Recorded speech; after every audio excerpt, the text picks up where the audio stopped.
புதுச்சேரியில் இருசக்கர வாகன திருட்டில் ஈடுபட்ட தமிழக வாலிபரை போலீசார் கைது செய்து சிறையில் அடைத்தனர். புதுச்சேரி உருளையன்பேட்டை காவல் நிலைய எல்லைக்குட்பட்ட பகுதியில் கடந்த 3ஆம் தேதி இருசக்கர வாகனங்கள் திருடு போனது. இதுகுறித்து புகாரின் பேரில் போலீசார் வழக்கு பதிவு செய்து சம்பவ இடங்களில் இருந்த கண்காணிப்பு கேமராக்களில் பதிவான காட்சிகளை ஆய்வு செய்து விசாரணை மேற்கொண்டனர். விசாரணையில் திருட்டில் ஈடுபட்டது வேலூரை சேர்ந்த தாமோதரன் என்பது தெரியவந்தது. இதையடுத்து அவரை போலீசார் கைது செய்து அவர் திருடி பதுக்கி வைத்திருந்த 2 பைக்குகளை பறிமுதல் செய்தனர். அவரை புதுச்சேரி நீதிமன்றத்தில் ஆஜர்படுத்தி காலாப்பட்டு சிறையில் அடைத்தனர். புதுச்சேரி தாவரவியல் பூங்காவில் நடைபெறும் மலர் கண்காட்சியில் அமைக்கப்பட்டுள்ள பாண்லே மையத்தை கூட்டுறவு சங்கங்களின் பதிவாளர் இளங்கோவன் முன்னிலையில் கவர்னர் கைலாஷ்நாதன், முதலமைச்சர் ரங்கசாமி ஆகியோர் திறந்து வைத்து புதிய பொருட்களை அறிமுகம் செய்து வைத்தனர். புதுச்சேரி தாவரவியல் பூங்காவில் வேளாண் துறை சார்பில் 36வது ஆண்டு காய்கனி மற்றும் மலர் கண்காட்சி 2026ஆம் ஆண்டு வேளாண் விழா நேற்று மாலை நடைபெற்றது. இதனை கவர்னர் கைலாஷ்நாதன், முதலமைச்சர் ரங்கசாமி, வேளாண் அமைச்சர் தேனி ஜெயக்குமார் ஆகியோர் தொடங்கி வைத்தனர். மேலும் சுற்றுலா பயணிகள் பொதுமக்கள் வசதிக்காக உணவு அங்காடி பிரிவுகளில் பாண்லே கூட்டுறவு நிறுவனம் சார்பில் பாண்லே மையம் அமைக்கப்பட்டு அதன் திறப்பு விழா நடைபெற்றது. கூட்டுறவு சங்கங்களில் பதிவாளர் இளங்கோவன் முன்னிலையில் கவர்னர் கைலாஷ்நாதன், முதலமைச்சர் ரங்கசாமி ஆகியோர் திறந்து வைத்து பாண்லே நிறுவனத்தில் புதியதாக துவங்கப்பட்டுள்ள திட்டங்களை அறிமுகப்படுத்தினர். புதுச்சேரி பாண்லே நிறுவனத்தில் பட்டர் பிஸ்கெட் மற்றும் பாண்லே சிறுதானிய குக்கீஸ் அறிமுகம் செய்யப்பட்டுள்ளது. 40 கிராம் குக்கீஸ் 25 ரூபாயும், 100 கிராம் குக்கீஸ் 60 ரூபாய் மற்றும் 40 கிராம் சிறுதானிய குக்கீஸ் 30 ரூபாய், 100 கிராம் குக்கீஸ் 70 ரூபாய்க்கும் விற்பனை செய்யப்படுகிறது. இதேபோல கொழுப்புச்சத்தை தவிர்க்க வேண்டியவர்கள் சாப்பிடக்கூடிய குறைந்த கொழுப்புள்ள பால் 1 லிட்டர் 48 ரூபாய்க்கு விற்பனை செய்யப்படுகிறது. பாண்லே நிர்வாகத்தில் புதிய வரவுகள் பொதுமக்களிடையே பெரும் வரவேற்பை பெற்றுள்ளது குறிப்பிடத்தக்கது. புதுச்சேரி உழவர்கரை நகராட்சியில் தெருநாய்கள் கருத்தடைக்காக மீண்டும் தொடங்கப்பட்டுள்ளது. இதுகுறித்து உழவர்கரை நகராட்சி ஆணையர் சுரேஷ்ராஜ் வியாழக்கிழமை வெளியிட்டுள்ள செய்திக்குறிப்பில், இந்திய விலங்கு கட்டுப்பாட்டு நல வாரியத்திடம் அங்கீகாரம் பெற்ற தனியார் நிறுவனம் மூலம் நாய்களுக்கு கருத்தடை செய்து அவற்றை பிடித்த இடத்திலேயே விடும் பணி கடந்த அக்டோபர் மாதம் நடைபெற்றது. பருவமழையால் இந்த பணி இடையில் நிறுத்தப்பட்டிருந்தது. தற்பொழுது மீண்டும் தெருநாய்களுக்கு கருத்தடை செய்யும் பணி தொடங்கியுள்ளது.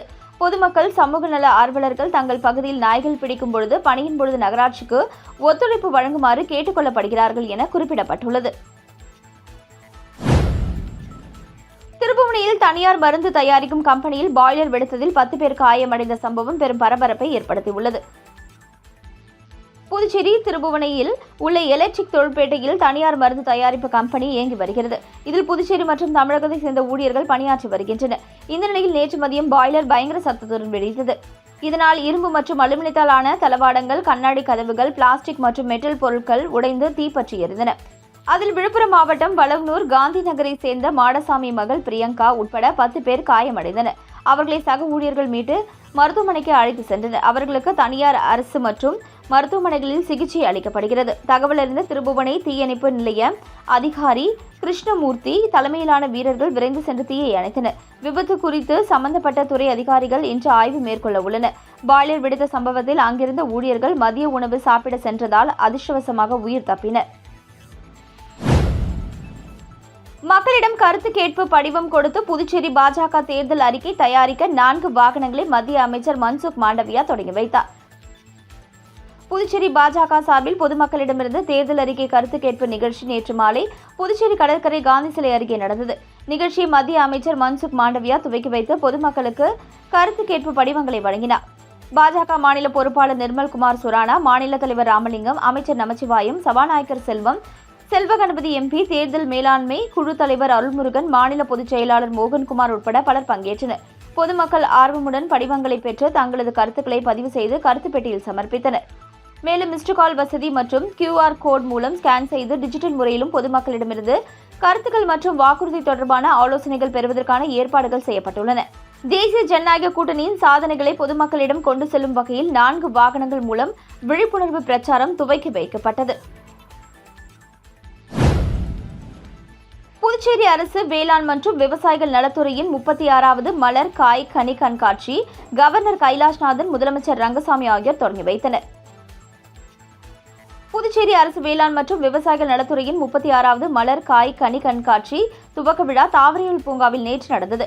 கண்காட்சியினை கவர்னர் கைலாஷ்நாதன், முதல்வர் ரங்கசாமி ஆகியோர் துவக்கி வைத்தனர். விழாவில் சபாநாயகர் செல்வம், வேளாண் அமைச்சர் தேனி ஜெயக்குமார், அனிபால் கென்னடி MLA, வேளாண் மற்றும் விவசாயிகள் நலத்துறை செயலர் யாசின் சௌத்ரி மற்றும் பலர் கலந்து கொண்டனர். சிறப்பு அரங்குகள், வேளாண் மற்றும் மலர் கண்காட்சியில் மலர் படுகை, கனி வடிவமைப்பு, அலங்கார மலர் செடிகள், காய்கறி மற்றும் தோட்டப்பயிர்கள், அரசு துறைகள், இயற்கை வேளாண்மை மற்றும் வேளாண் அறிவியல் நிலையம் என 7 சிறப்பு அரங்குகள் அமைக்கப்பட்டுள்ளன.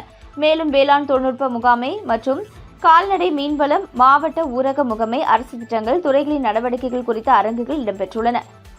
50,000 மலர் செடிகள் இந்த ஆண்டின் முக்கிய அம்சமாக இயற்கை விவசாயம் தனி அரங்குகள் விழாவை அலங்கரித்துள்ளன.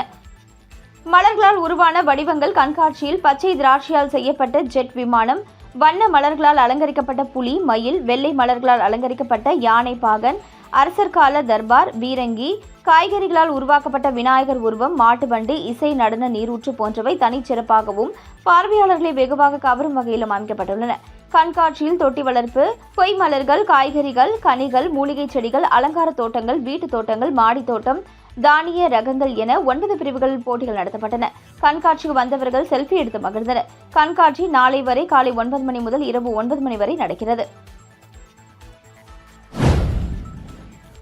புதுச்சேரியில் ஓட்டுநரின் கட்டுப்பாட்டை இழந்த மினி லாரி சாலை நடுவே உள்ள மின் கம்பத்தின் மீது மோதி விபத்துக்குள்ளானதில் ஓட்டுநர் படுகாயமடைந்தார்.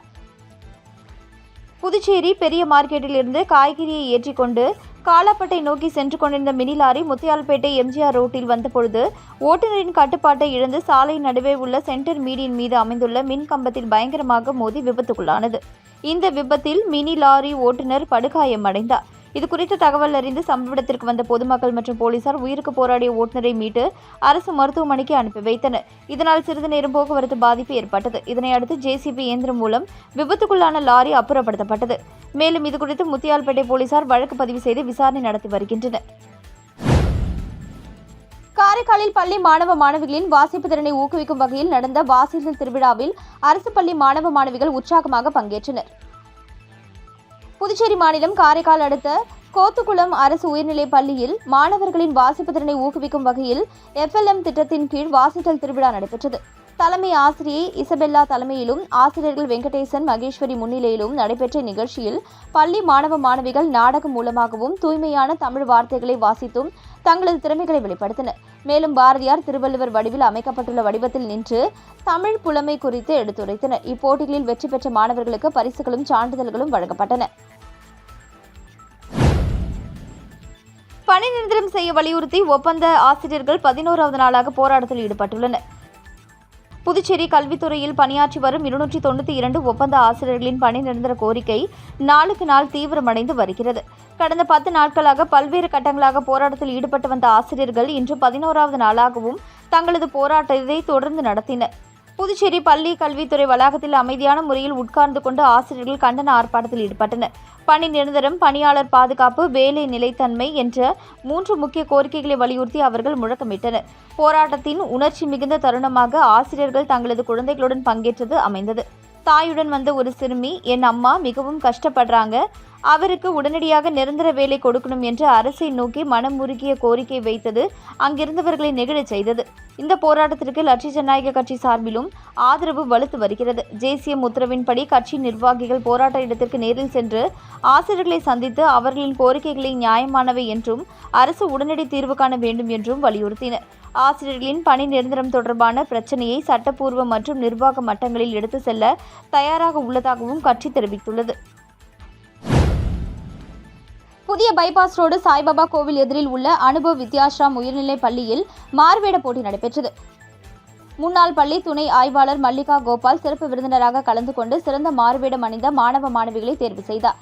பள்ளி முதல்வர் நோக்க உரையாற்றினார். அனுபவ் வித்யாஸ்ரம் பள்ளி மாணவ மாணவிகள் பல்வேறு மாறுவேடம் அணிந்து பார்வையாளர்களை கவர்ந்தனர். பள்ளி தாளாளர் நன்றி கூறினார். நிகழ்ச்சியில் ஆசிரியர்கள், பெற்றோர்கள் மற்றும் மாணவர்கள் கலந்து கொண்டனர். புதுச்சேரியில் நடைபெற்று வரும் தேசிய அளவிலான சிலம்பம் போட்டியில் 500க்கும் மேற்பட்ட வீரர்கள் பங்கேற்று விளையாடி வருகின்றனர். இந்திய சிலம்பாட்ட சம்மேளனம் மற்றும் பாண்டிச்சேரி ஒருங்கிணைந்த சிலம்பாட்ட கழகமும் இணைந்து 13வது தேசிய சிலம்பாட்ட போட்டிகள் இன்று புதுச்சேரியில் உள்ள ராஜீவ்காந்தி உள் விளையாட்டு அரங்கில் தொடங்கியது.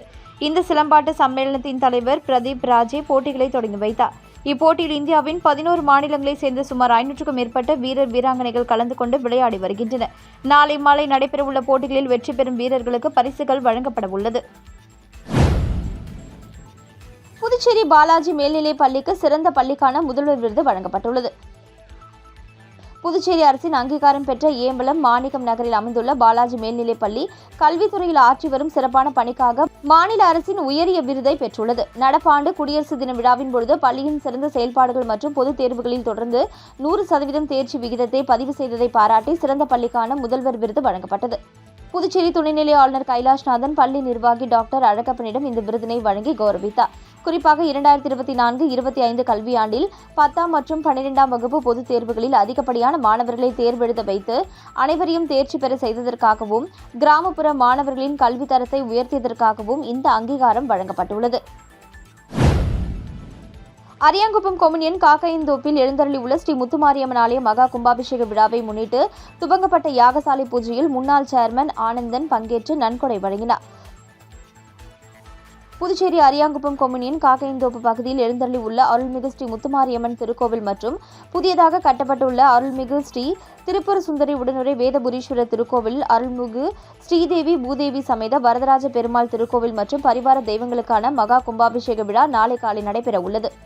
அதனை முன்னிட்டு இவ்வாலயத்தில் அமைக்கப்பட்டுள்ள யாகசாலையில் ஸ்ரீ கணபதி ஹோமம், நவகிரக ஹோமம், மகாலட்சுமி ஹோமம், வாஸ்து சாந்தி மற்றும் கும்ப அலங்காரம், யாகசாலை பிரவேசம் உள்ளிட்ட முதல் காலை யாகசாலை பூஜைகள் துவங்கி மகா பூர்ணகுதி செய்து தீபாராதனைகள் காண்பிக்கப்பட்டது.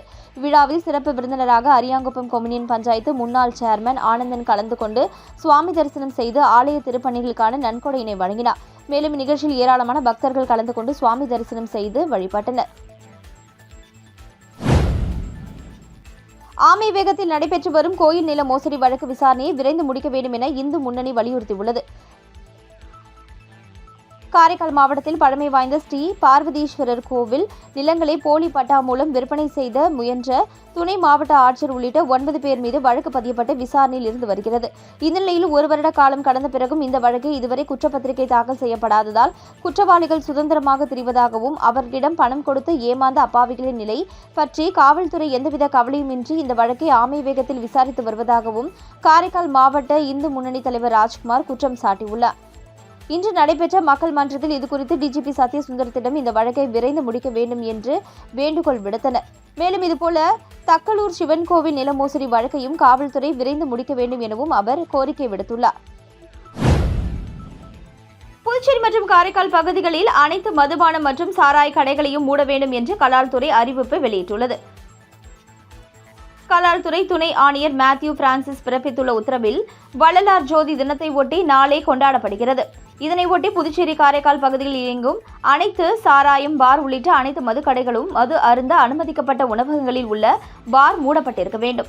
அன்றைய தினத்தில் அனைத்து கடைகளிலும் மது விற்பனை தடை செய்யப்படுகிறது. மீறுவோர் மீது கலால் சட்ட விதிப்படி நடவடிக்கை எடுக்கப்படும் என்று குறிப்பிடப்பட்டுள்ளது.